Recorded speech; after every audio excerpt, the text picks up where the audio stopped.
We'd like to give a special thank you to Pure Project for hosting the Society of Barley Engineers. Thank you.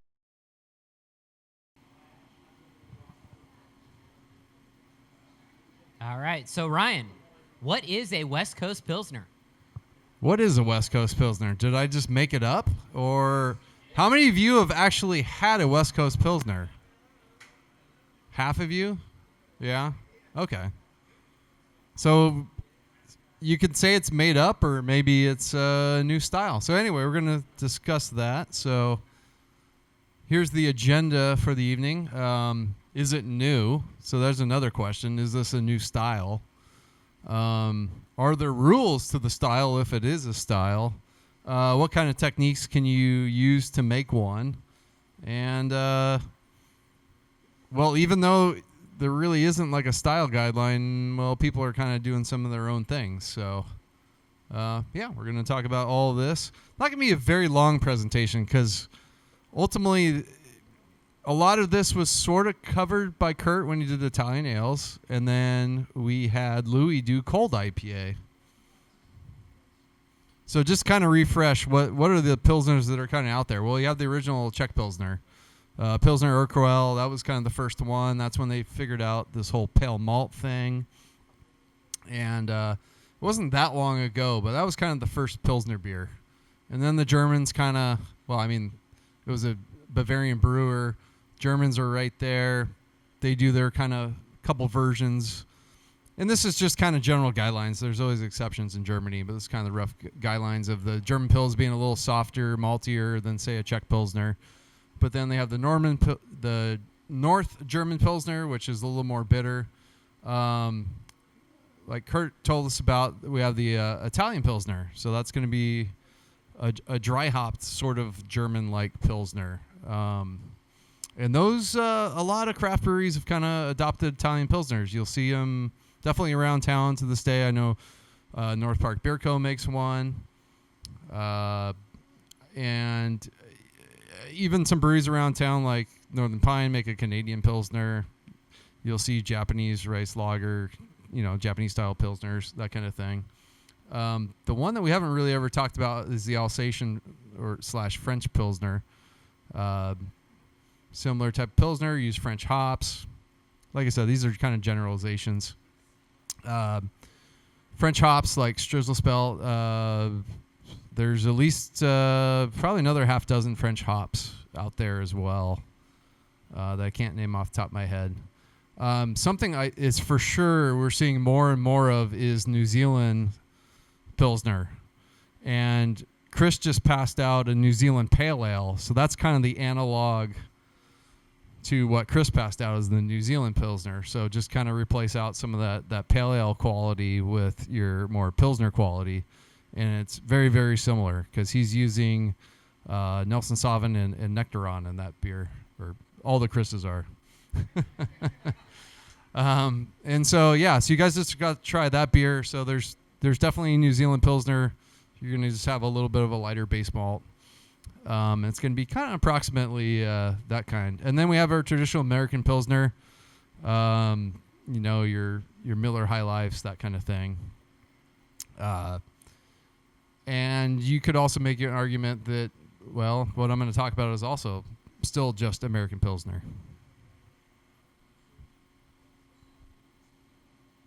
So the history kind of that I found, this is according to AI. So this is where, if you use these new AI applications, they can help you do your presentation, especially if it's on a brand new style of beer where there's not a lot of information out there. So just throwing it out there up front. So it kind of started at Highland Park Brewing. Bob and Tim from Highland Park did a blend of their West Coast IPA and their House Pilsner, filled up a specialty cask. Remember cask ale? I miss cask ale a lot. I wish we had more cask ale around town again. Yeah, see? Yep. We need more cask ale around town. Yeah, where's Real Ale Fest when we need it? So anyway, they ended up calling this beer Timbo Pils. So it was a big hit at this festival. And they decided ultimately to brew it, combine both styles and brew it as a singular beer. And so AI says that this is that West Coast Pilsners have become popular in breweries across the U.S. and beyond. Have they? I don't know. Maybe a little bit. So I'm definitely seeing more of them around town. All right, so we're going to pour out our first beer, which is Swim Cap from Pizza Port Brezzy Ranch. I just got some crowler fills of this, not brewed not very far from here. And it's 5.4%. Unfortunately, I did not get any other information about this beer, what malts in there, what hops are used. So I need you guys to do some analysis on this beer and let me know what you think in a little bit.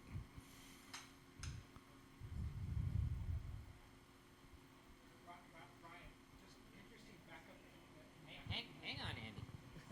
You always get ahead of me. I was just going to say this is really interesting because, this is their artwork right here, and they're actually calling it a West Coast Pilsner. So I don't know if you have any knowledge about why they're doing that, or if, So Pizza Port, I've noticed, has been embracing the West Coast Pilsner style. I've had other ones that were not Swim Cap. Unfortunately, to research this topic, Bergen had a West Coast Pilsner called Family Name. Unfortunately, by the time I went to get cans of it, it was sold out everywhere I looked, including at the brewery. So I know Bergen's embracing the style. North Park Beer Co., we're going to get more into them later. They're definitely embracing the style. There's a few other smaller breweries around town embracing the concept of West Coast Pilsner. So you might be asking, because we had this presentation on cold IPA. Well, what's the difference between like cold IPA and West Coast Pilsner? So again, according to AI.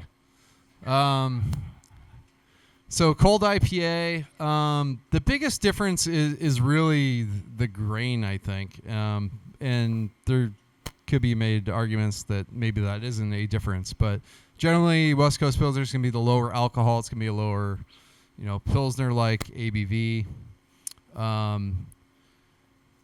They say the cold IPA is going to use lager yeast. I know there are some colder IPAs that are using ale yeast at lower temps, but AI is saying that West Coast Pilsner can use lager yeast, but maybe use an ale yeast fermented warmer. My suggestion is 3470 can ferment warm pretty well. So if you don't have temp control at home, you might be able to use the Saffiel 3470 to maybe get the character you want if you want to try to replicate this beer at home. It's going to generally give you a little more fruitiness, which might work well in this beer. But ultimately, yeast-wise, not terribly different. The malt, cold IPA, I really think it's defined by using those adjuncts, the rice or corn, to really lighten the body up. West Coast Pilsner should be your more traditional Pilsner malt. So whether you're using like a Canadian Pilsner malt, some kind of a European Pilsner malt, like your Weyermann floor malted, Pilsner malt. Yeah, I think that's where you need to really focus in on it. And this says you could use a hint of crystal malt for sweetness. No, don't do that. Don't do that. Do not do that. This is a Pilsner. Maybe you might want like a light Munich or something, but I don't even think you need to do that. I think you focus in, get a nice Pilsner malt to support. Use something else if you need a little more malt background. Maybe a light Munich, maybe just like a Carafoam or something like that. So hops, still this is according to AI, cold IPA. They're saying more West Coast IPA. A lot of the C hops, your citrus, floral, piney, resinous. Of course, you're going to dry hop it like an IPA. I don't necessarily see cold IPAs being focused on like C hops necessarily. And with West Coast Pilsner, they're saying, a range of traditional Pilsner hops and American varieties. I definitely think that's where you need to lean towards the style. We'll get into that more in a bit, but you're definitely going to want to use all the cheater hops. So your mosaics, your citras, your Nelson Sauvins, your nectarons, your, all those type of hops are going to work really well in West Coast Pilsner. And the balance of the hops is going to be crucial. So body and alcohol, cold IPAs, a little heavier. Have you guys noticed that IPA is definitely scaled down alcohol? You used to see everything around 7 to 7.5. Now you're seeing stuff move a lot closer below 7, more like 6.2, 6.5. So that's kind of part of where craft beer's kind of gone in recent years. So cold IPA has kind of followed that scale, so it's a little closer to that 6% mark. Of course, if you were back at Benchmark Brewing, I mean, their IPA they said was 5% because they were doing nothing but session beers. So it's whatever you want to call it, but yeah, West Coast Pilsner should be more of that like 4.5 or 4 to 5% ABV, although some kind of creep up a little higher, and we'll get to some of those beers here in a bit that you'll get to try. Okay, so I only got a brief splash of Swim Cap at Petesport and then got these crawlers filled, so I'm going to try it now, and you guys can let me know what you think.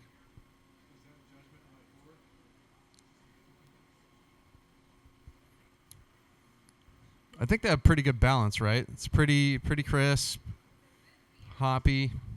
Boot beer? Yeah, boot beer. Yeah. Yeah, I mean, we saw the boots at Rise and Grind, right? I brought my boot. Yeah, you could drink this beer out of that boot.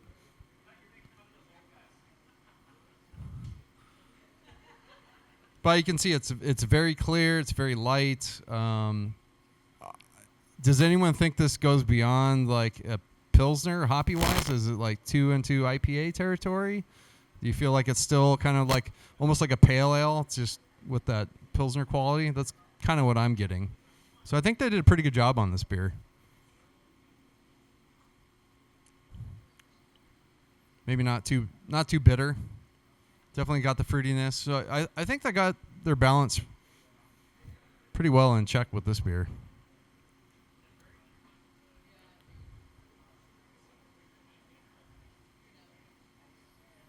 All right, so one of the things is with West Coast Pilsner, what is it not?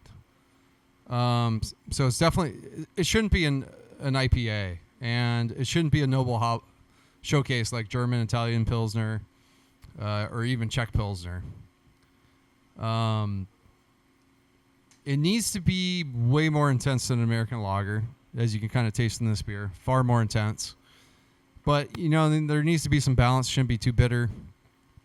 Especially shouldn't be too kind of grassy, or, kind of have a lot of that like hot burn, a lot of that intense like hot pellet, hot burn character. It shouldn't go too far in that direction.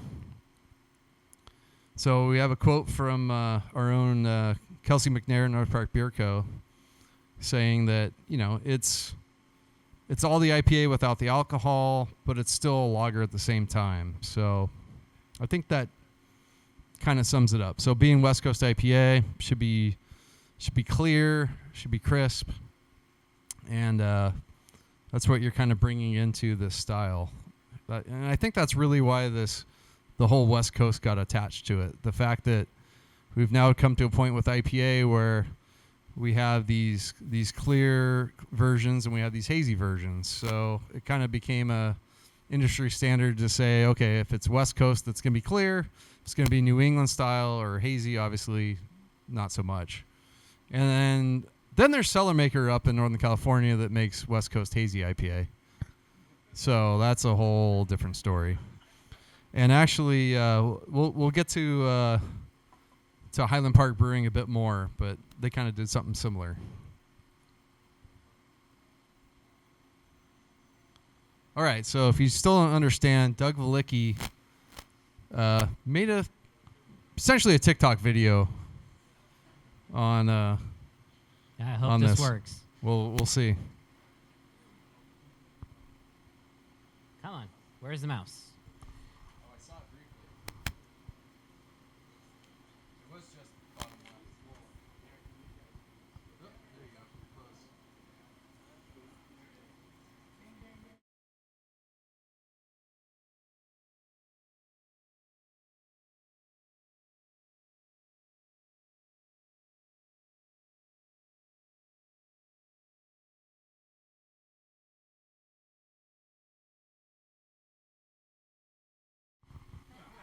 So one being West Coast IPA, the other one being the Pilsner that I described earlier.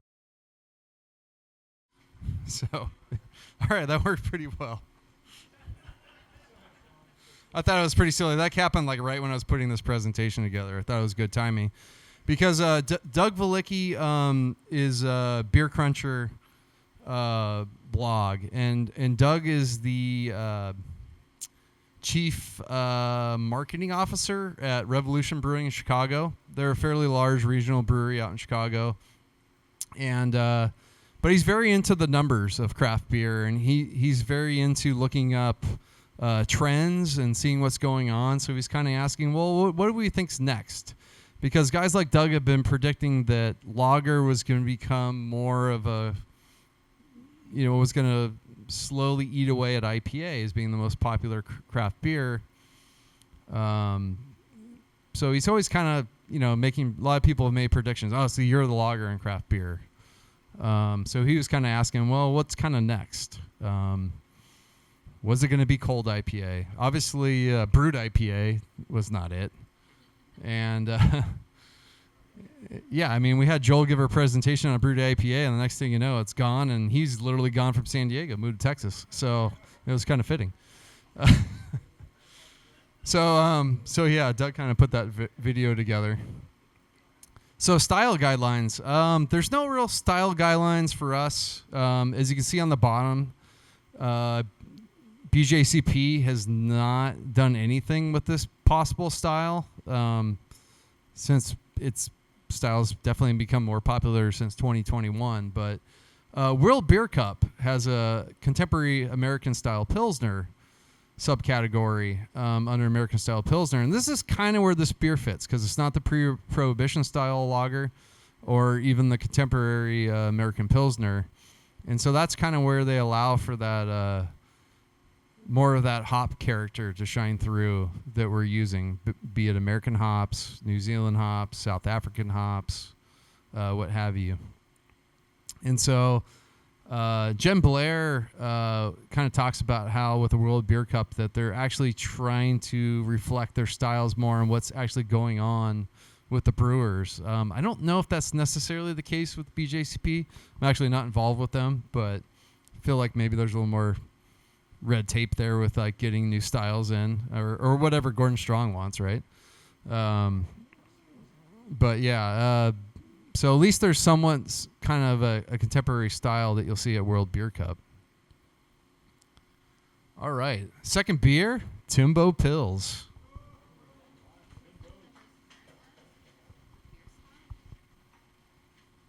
It's gonna be the lighter. This guy. No. Oh well, maybe. Yeah, it's a different one. All right, so we have Timbo's Pils. This is this is the beer that started it all. Timing worked out really well while I was in Los Angeles a couple weekends ago, and it happened to be Timbo Week at Highland Park. So this is very fresh Timbo Pils for you guys.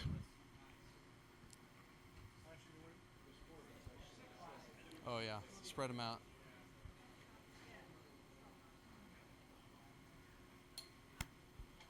All right, so what is Timbo Pils? Timbo was originally a blend of Refresh, which is their American light Pilsner, and Hello as Louis blocks everything. But it's a blend of Refresh, their American light lager. They're actually using Michigan hops. If you guys have been at HomebrewCon, I know in the past there's been the hop growers in Michigan have come and showcased the Michigan-grown hops, and they're definitely way different than either the Pacific Northwest or European-grown hops. So they're actually using the Supersaucer hops from Michigan for Refresh. Hello LA, just a really traditional West Coast IPA, Mosaic Citra, like a new school West Coast IPA. It's a great beer. I actually picked up some cans of that while I was up there as well. So they're blending the two malt bases, so they actually are using 2-row in this. So this is something you wouldn't do in a traditional, German or Czech style Pilsner is use that 2-row malt and they're adding in just a little Carafoam or Vienna. So that's kind of their little extra bit of malt that's in there. So Citra Mosaic, Saf Lager 3470. There it is. There's that yeast strain. Even professional breweries are using. A lot of them are using this yeast strain because you just buy a couple of bricks and be done with it.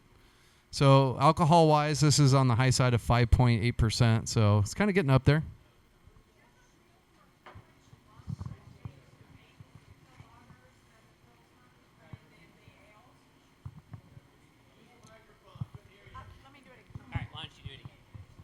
Do you have a feel for how much longer it takes to make the lagers over just the ales? I thought that was always one of the constraints for breweries.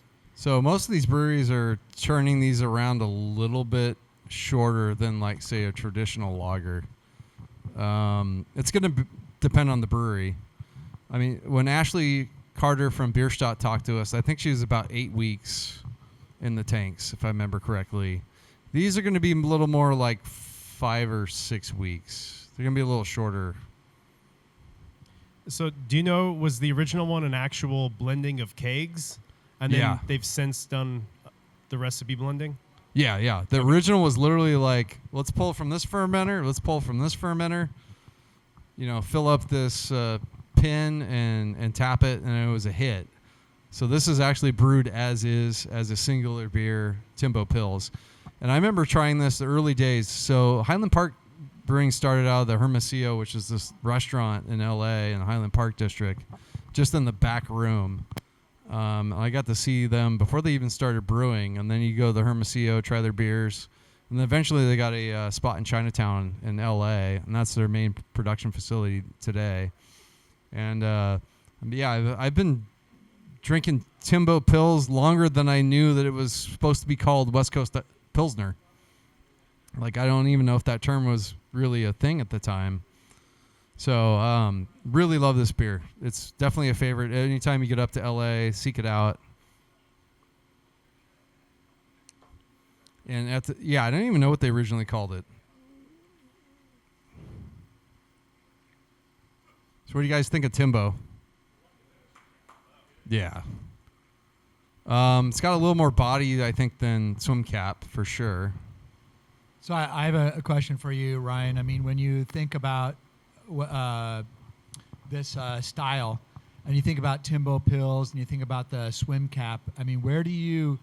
sometimes we like to draw like a circle around where the style is and talk about where, each beer fits within that circle. Where, how do you see this Timbo Pils compared to a Swim Cap? I think Timbo it's the early version, right? And I don't think they've really changed it much. So I think that two-row aspect of this, that little extra bit of maltiness, I see that kind of being where breweries are going to start diverging from. Not to take away, this beer is amazing, love it, but I can see that being where they're going to actually want to focus more on the Pilsner malt, less on the two-row aspect of it. And so, like I said, at the time, this West Coast Pilsner, I didn't even think they called it. I didn't remember even what they called it when I was at the brewery trying it many, many years ago. But eventually, the kind of name kind of stuck with it. Or maybe it was. I just didn't realize it at the time. But yeah, I can see this where they're going to keep doing what they're doing, but other breweries are going to lean more, which I feel like Swim Cap leans harder into the Pilsner malt category. And a little lower alcohol, slightly lower. But yeah, thumbs up. Yeah, it's a good beer. Really like this beer. So some of the techniques on making West Coast Pilsner. Really, the goal is the hardest part about this beer. We can go over whatever kind of malt you want, what kind of ratios, what kind of yeast, what kind of temperature, but it really comes down to the hopping. Because you can't go overboard in any aspect. You can't go overboard in the bitterness. You can't go overboard in the dry hopping. And you got to really just getting that balance is really critical. So one of the techniques they ask, well, timing is going to depend on your system, your scale, all that kind of stuff of when you're actually going to add these hops. But one of the tricks was actually using noble or similar noble hops. And there's definitely, you can still find some American grown hops like a Mount Hood or something like that might work in this type of beer that you will use on the hot side. Like a Czech Saaz. I mean, you can throw a lot. I mean, Czech Saaz these days, I mean, the alpha acids are just, I feel like they keep getting lower every year. They're just getting really poor alpha and oil yields lately over in Czech Republic in that area. But yeah, I mean, you want to stick to more of that traditional Pilsner type of hot side hopping, and then you're gonna want to hit it probably with some late, maybe Whirlpool kettle additions. Not too much though, and then get more into the dry hop. And yeah, newer Pacific Northwest hops, New Zealand, Australia, South Africa, are going to work really well in the style. This is Mosaic Citra, so the originators are just going with, kind of the really new American hops. The pros are using 1.5 to 3 pounds per barrel. I don't know how that scales for us. It's really going to depend on efficiencies.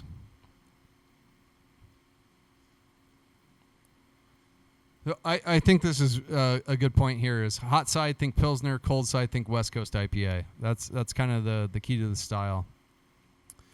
Because if you add too much Whirlpool dry hop, it's going to get too much in the IPA range. If we're using like your standard T90 pellets, you might get a little more of that vegetable matter that you really don't want in this beer. So that's why they're suggesting using your cryos, incognitos, any kind of these new like flowable hop products. Could work really well to eliminate some of that vegetable matter. Those products are generally available to us, not all of them, but also that we have the scale of being less, so maybe you don't want to purchase such hot products. But so you kind of have to really figure out what's going to work for you. Maybe it's a blend of T90 pellets with a cryo, or maybe you go all 100% cryo, but you got to really mind how much cryo you're going to use. And for example, with Timbo Pils, they're pretty much using T90s, but they'll use some of those newer products on the double dry hop version.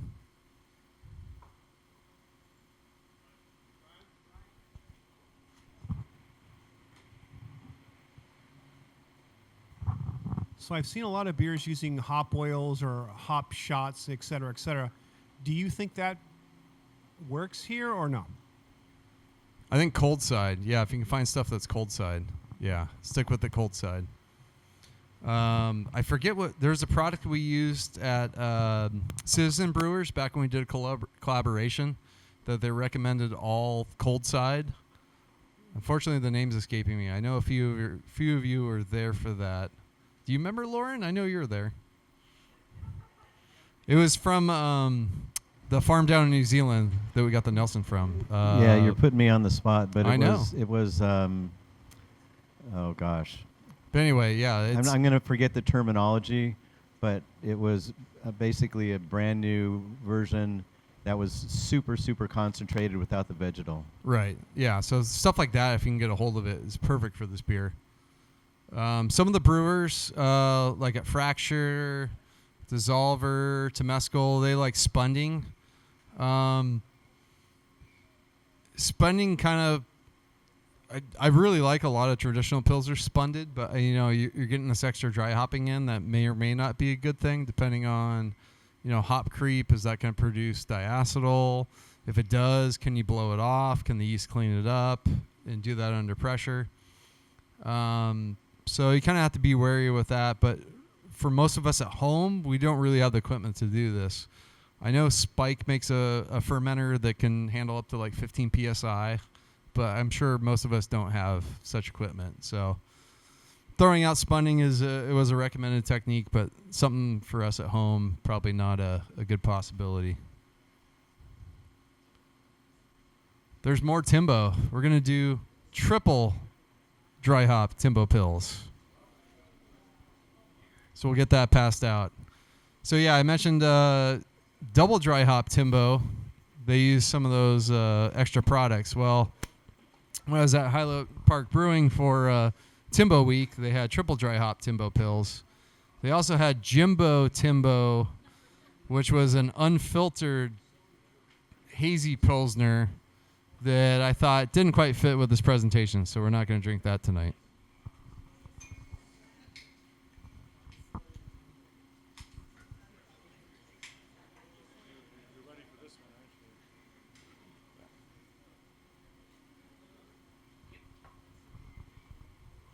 So I don't know if they've made triple dry hop Timbo before or not, because this is my first time going up to Timbo Week at Highland Park Brewing. But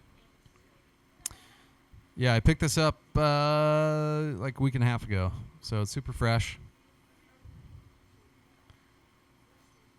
So as we drink triple dry hopped Timbo Pils, we're going to get into the divergent side of West Coast Pilsner and kind of what some other breweries are doing that are maybe not quite fitting into either the Timbo we already previously tried or even Swim Cap.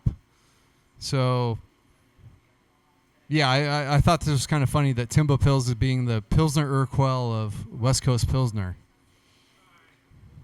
But, yeah, most of the difference in the malt bill and the alcohol levels for that people are making different versions of. So, even though Timbo has the regular pale ale malt or two-row malt, some breweries are doing something a little different.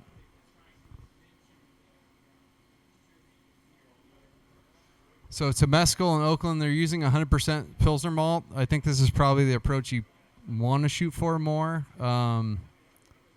Fracture, they're going a little more extreme than Timbo. They're doing 50-50 blended Pilsner and two-row. I think you can still work with that, definitely. And then kind of Highland Park's sort of, even though they started it, they're sort of like in between Temescal and Fracture.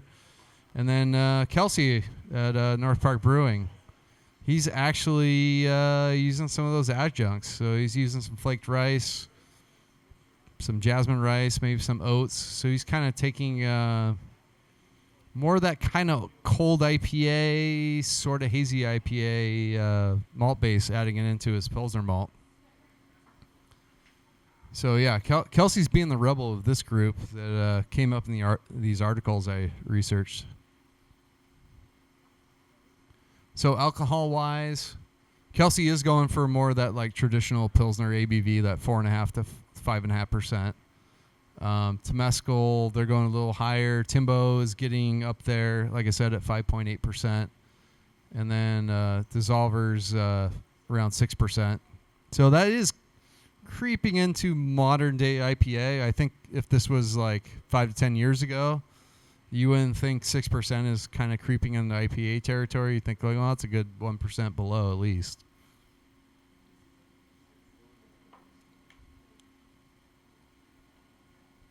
All right, thoughts on triple dry hopped Timbo. Is it too much? I mean, it's delicious, but is it too much?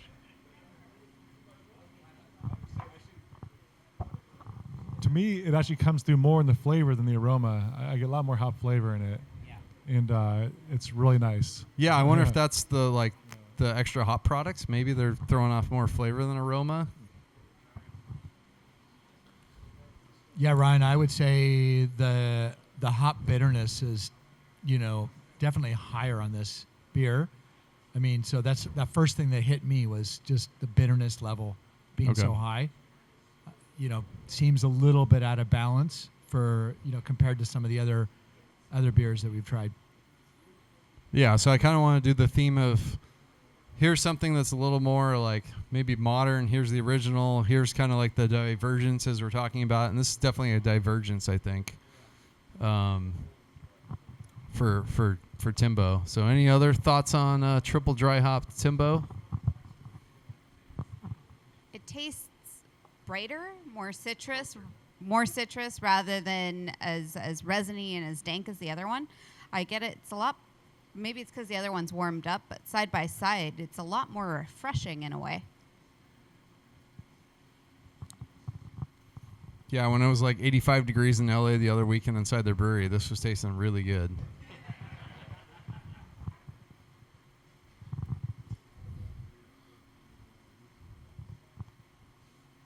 All right. So I don't know. Should we be calling this American Pilsner? So Jeff Allworth, Beervana blog. Jeff's based out of Pacific Northwest, so he kind of had his opinion on it that maybe this is essentially what should be called American Pilsner. And he kind of talks about how West Coast kind of says it's not going to be hazy. It's not a hazy IPA. It's still a Pilsner. It's going to be generally clear. But he also kind of comments if this style is going to spread outside of this state, and maybe we should call it something else. So that's where he kind of like, maybe this should be called American Pilsner.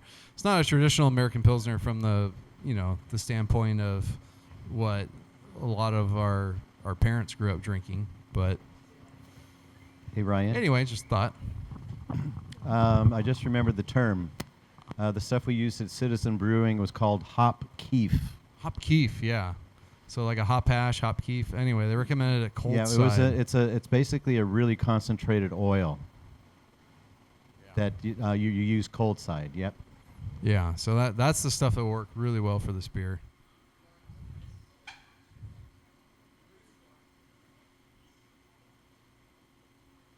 So, Cape Renault, craft beer and brewing. So one of the main articles I got was craft beer and brewing that I kind of focused on. She kind of sums it up as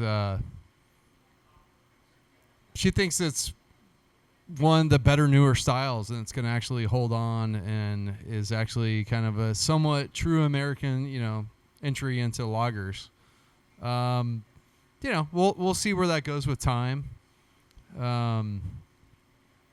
But I think the last kind of lines kind of sums it up, saying the West Coast Pilsners are steadily winning fans with their simple sales pitch of love hops, love lager. This is the best of both worlds. So I think that's ultimately part of what you got to think of for the style. So yeah, main sources: craft beer and brewing, Beervana blog, hop culture. I believe we saw that video from Doug Valicki. I think he just put out an article on West Coast Pilsner. I didn't get that in my presentation, so maybe we can get that into the slides at some point. Yeah. Any questions, comments? West Coast Pilsner. Do we think it's going to stick around? Is this the next cold IPA? Is it the next black IPA? Is this the next brewed IPA? I don't know. We'll see. I think a lot of people are going, I I personally really like the concept of the style, and I think a lot of IPAs in recent times have actually gravitated towards using Pilsner malt in their base.